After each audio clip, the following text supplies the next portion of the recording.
নমস্কার, আপনারা দেখছেন জেলা বার্তা। আপনাদের সঙ্গে আমি শান্তিপ্রিয়া। কালনাগিনী নদীবক্ষে মহিলাদের অভিনব তর্পণে উপচে পড়া ভিড়। ভারত সেবাশ্রম সংঘের গ্রামীণ সেবা কেন্দ্র মনমথপুর প্রণব মন্দিরের পরিচালনায় প্রতি বছর মহালয়ার দিনে মহিলাদের দ্বারা তর্পণ অনুষ্ঠিত হয়। দক্ষিণ 24 পরগনা জেলার ঢোলাহাটের কালনাগির নদীবক্ষে কুমারপুর গুন্ডাকাটা খেয়াঘাটে এবছরও ভোর থেকে এই অভিনব তর্পণে আশেপাশের গ্রামের মায়েরা অংশগ্রহণ করেন। স্বামী প্রণবানন্দ মাতৃ সুরক্ষা মঞ্চের পরিকল্পনায় মায়েরা সমূহ রীতিনীতি মেনে তাদের পূর্বপুরুষের আত্মার শান্তি কামনার সাথে সমাজের শান্তি কামনা করেন তর্পণের মাধ্যমে। তর্পণের আগে তারা ওই গ্রামের প্রাচীন ঐতিহ্যবাহী গুন্ডাকাটার শিবকুণ্ড প্রদক্ষিণ করেন। এই অনুষ্ঠান উপলক্ষে স্থানীয় প্রাক্তন শিক্ষক অজয় কুমার প্রধান স্বামী প্রণবানন্দজি মহারাজের 129তম সুবার্বিবাহ বর্ষ উপলক্ষে 129 জন মায়েদের হাতে আলতা সিঁদুর তুলে দেন। মায়েরা মাতৃ জাগরণের জন্য অকাল বোধন সাজে দেবী শক্তির মহিমা প্রকাশ করেন। তর্পণ শেষে সবার জন্য খিচুড়ি প্রসাদের ব্যবস্থা করা হয় সংঘের পক্ষ থেকে।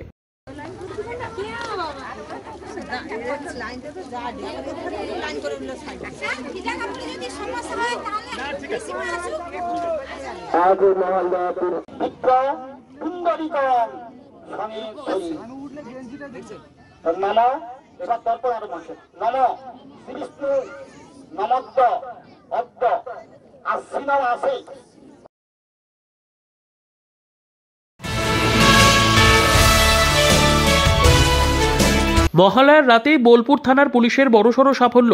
একটি সুইফট ডিজায়ার গাড়িতে 145 কেজি গাঁজা উদ্ধার করল পুলিশ। যদিও গাড়ির চালক ও আরোহীরা পুলিশকে দেখে গাড়ি ফেলে রেখে অন্ধকারে গা ঢাকা দেয়। তাদের খোঁজে এলাকায় তল্লাশি চালাচ্ছে পুলিশ। জানা গিয়েছে, পুলিশের কাছে গোপন সূত্র খবর আসে একটি গাড়িতে করে বিপুল পরিমাণে নিষিদ্ধ মাদক প্রবেশ করানো হচ্ছে বোলপুরে। সেই মতো বিভিন্ন জায়গায় নাকা চেকিং শুরু করা হয়। তারপরই বোলপুরের অন্নদাপল্লীর কাছে একটি গাড়ি দেখে সন্দেহ হয় পুলিশের। ততক্ষণে গাড়ি চালক ও আরোহীরা সেখান থেকে পালিয়ে যায়। পুলিশ গিয়ে গাড়ির দিকে খুলে বিপুল পরিমাণ এই গাঁজা উদ্ধার করে, যার আনুমানিক বাজার মূল্য প্রায় 30 থেকে 35 লক্ষ টাকা। অন্যদিকে নিষিদ্ধ মাদকের ব্যবসার সঙ্গে জড়িত থাকার সন্দেহে বুধবার ভোররাত থেকে বোলপুরের সুরিপাড়ার এক যুবকের বাড়িতে দীর্ঘক্ষণ তল্লাশি চালায় পুলিশ। যদিও সেখান থেকে কিছুই পাওয়া যায়নি বলে জানা গিয়েছে। উল্লেখ্য, মঙ্গলবার ভোরে বোলপুরের বিবেকানন্দ পল্লীর এক মহিলার বাড়িতে 65 কেজি গাঁজা উদ্ধার হয়। গ্রেপ্তার করা হয় 3 জনকে। তাদের থেকে খবর পেয়ে এই অভিযান পুলিশের বলে জানা গিয়েছে।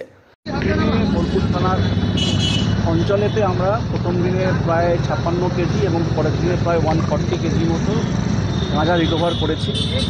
প্রথম দিন একটি বাড়ি থেকে পাওয়া গেছে বিদ্যাসাগর বিবেকানন্দপল্লী, আর আরেকটি পরের দিনে আমরা আনন্দপল্লীর কাছে পুলিশ নাকা চেকিং করছিল, একটা খবর ছিল আমাদের কাছে। সেই সময় সেই খবরকে আমরা এক্সিকিউট করে আমাদের টিম সঙ্গে এসডিপিও, আইসি বোলপুর সব টিম মিলে এবং জেলা পুলিশের টিম মিলে এই গাঁজার রিকভারি করেছে। এবং আমাদের মনে হয়েছে যে উৎসবের কথা মাথায় রেখে অসাধু কিছু ব্যবসায়ী এইগুলো আমাদের জেলাকে ঢোকানোর চেষ্টা করছে। আমাদের এসপি স্যারের ইনস্ট্রাকশন আছে, আমরা সব থেকে নাকা করছি, পুজোর সময়তে খবর রাখছি এক্সট্রা, এবং তার মাধ্যমে এই খবরগুলো আমাদের কাছে আসছে। আমরা অভিযান করে এই পুজোর সময় যাতে জেলার মধ্যে বা অন্য কোনো অঞ্চলে কোনো রকম বিঘ্নিত না হয় তার প্রচেষ্টা। কাজী আমিরুল ইসলামের রিপোর্ট। স্বচ্ছতা হি সেবা 2024 কর্মসূচির অঙ্গ হিসেবে সাফাই অভিযান লোকপুরে। ভারত সরকারের ক্রীড়া মন্ত্রণালয়ের উদ্যোগে গত 17 সেপ্টেম্বর থেকে শুরু হয় স্বচ্ছতা হি সেবা 2024 কর্মসূচি। সেটা আজ 2রা অক্টোবর মহাত্মা গান্ধীর জন্মদিন পর্যন্ত পালিত হয়। সেই উপলক্ষে বুধবার বীরভূম জেলা নেহেরু যুব কেন্দ্রের সহায়তা এবং লোকপুর থানার শিবপুর নেতাজি যুব সংঘের পরিচালনায় শুরু হয়েছে এলাকায় প্লাস্টিক মুক্ত ও পরিষ্কার পরিচ্ছন্নতা তথা সাফাই অভিযান। এদিন স্থানীয় গ্রামের প্রাথমিক বিদ্যালয়, দুর্গা মন্দির, নাট্যশালা, অঙ্গনওয়াড়ি কেন্দ্র সহ বিভিন্ন জায়গায় প্লাস্টিক কুড়োনো এবং রাস্তাঘাট সাফাই অভিযান করা হয়। পাশাপাশি সচেতনতামূলক পোস্টার সাঁটানো হয় দেওয়ালে এবং লিফলেট বিতরণ করা হয় পথ চলতি মানুষজনের কাছে। একান্ত সাক্ষাৎকারে স্বচ্ছতা হি সেবা 2024 কর্মসূচি সম্পর্কে বিস্তারিত বিবরণ দেন ক্লাব সম্পাদক কালুসোনা মণ্ডল। এছাড়া উপস্থিত ছিলেন ক্লাব সদস্য ভবানী ভূষণ পাল, অভিজিৎ বাউরি, নটবর মণ্ডল প্রমুখ সদস্যবৃন্দ।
রাষ্ট্রীয় স্বয়ংসেবক সংঘের রুটমার্চ সিউড়িতে।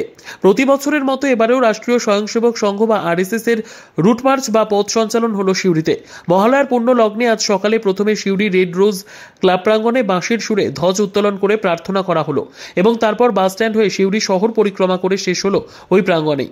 এটি শান্তিপূর্ণভাবে অনুষ্ঠিত হয়েছিল। খাকি প্যান্ট, সাদা শার্ট এবং কালো ক্যাপ পরা শত শত স্বেচ্ছাসেবক ঘোষ বাহিনীর তালে হাঁটতে থাকে। এতে অংশ নিলেন প্রান্তের বৌদ্ধিক প্রমুখ শিবাজী মণ্ডল, জেলা কার্যবাহ সুপ্রিয় ঘোষ, জেলা সংঘ চালক সিদ্ধার্থ মণ্ডল, প্রবীণ স্বয়ংসেবক লক্ষণ বিষ্ণু প্রমুখ।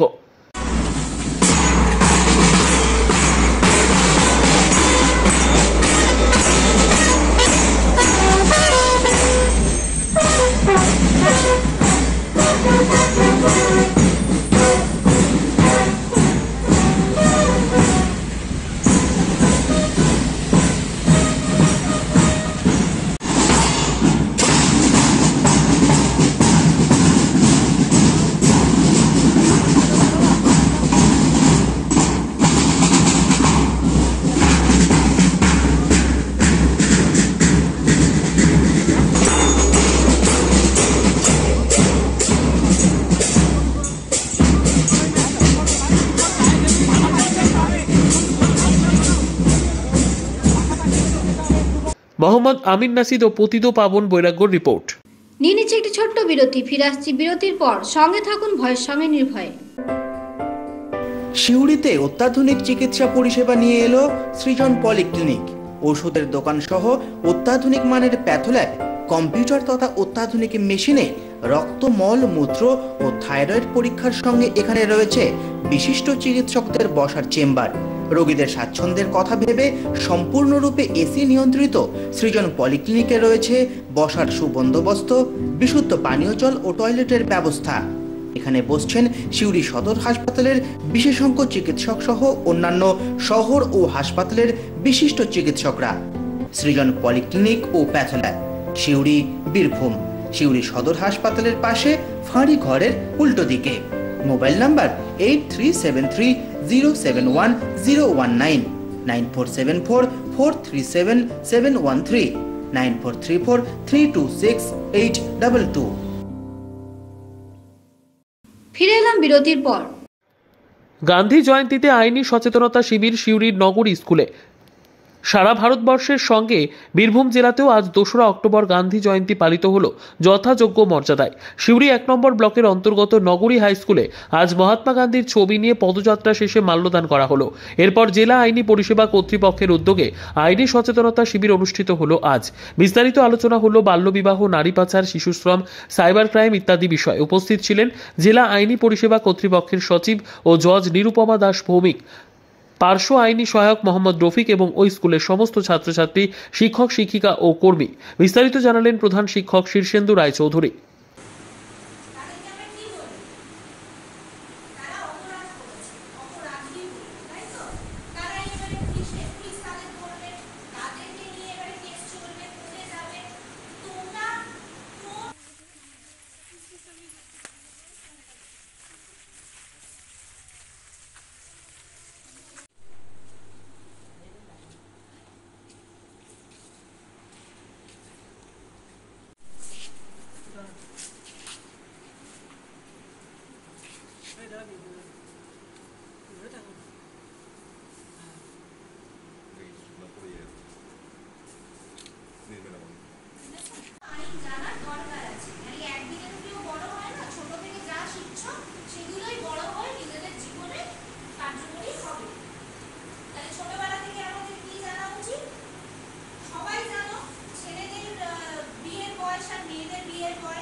মোহাম্মদ আমিন নাশিদ ও পতিত পাবন বৈরাগ্যর রিপোর্ট।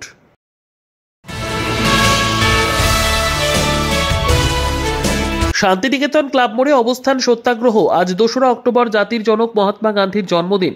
গান্ধী জয়ন্তীর দিনে শান্তিনিকেতন এলাকায় অবস্থানে বসেছেন। কারণ দেশ জুড়ে যে হিংসা এবং ভয় যে পরিবেশ গড়ে উঠেছে, দেশ তথা রাজ্যে একের পর এক গণধর্ষণ থেকে শুরু করে বিভিন্ন ঘটনা নিত্যদিন ঘটেই চলেছে। এইসবের পরিপ্রেক্ষিতে গান্ধীজির দেখানো পথে একদিনের অবস্থান সত্যাগ্রহ কর্মসূচি। অহিংসার জন্য দেশের রাজ্যে যা কিছু ঘটছে তার ন্যায় বিচারের জন্য এই অবস্থান সত্যাগ্রহ শান্তিনিকেতন এলাকায়। এই অবস্থান সত্যাগ্রহ সকাল থেকে সন্ধে পর্যন্ত হয়।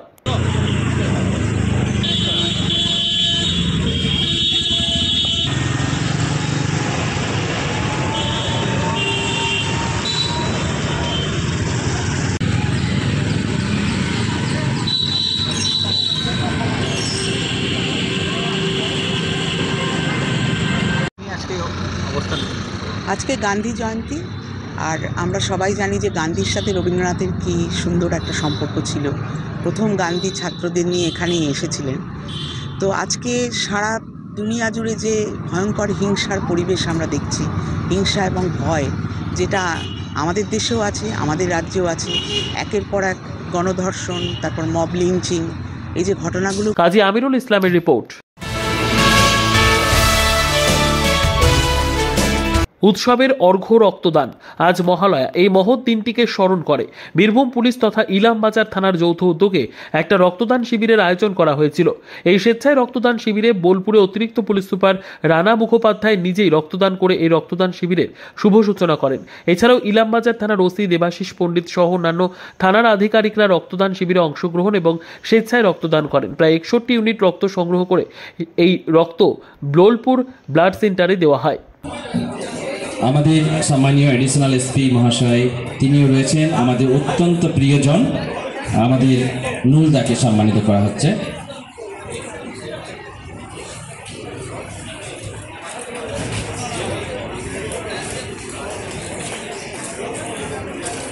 নুলদা এদিকে আসবে। একটি মহৎ অনুষ্ঠানে যারা এসছেন তারা প্রত্যেকেই আমার অতিথি, আমার কাছে গেস্ট। যারা মঞ্চে আছেন এবং যারা রক্ত দিচ্ছেন, ডাক্তারবাবুরা আছেন, আমার কলিগস এবং সিভিক যারা আছে এখানে আসে, তারা প্রত্যেকেই they are contributing to this particular noble work, যেটা আমাদের বীরভূম জেলা পুলিশ প্রতি বছর প্রতি সময় করে। আমরা যখন রক্তের কোনো জায়গায় কমতি হয় তখন আমাদের বিভিন্ন থানায় আমরা এই রক্তদান শিবির অনুষ্ঠান করি এবং সেখানে যারা রক্ত দিতে আসেন তারা আমাদের সাহায্য। কাজী আমিরুল ইসলামের রিপোর্ট। আজকে জেলা বার্তা এই পর্যন্তই। নমস্কার।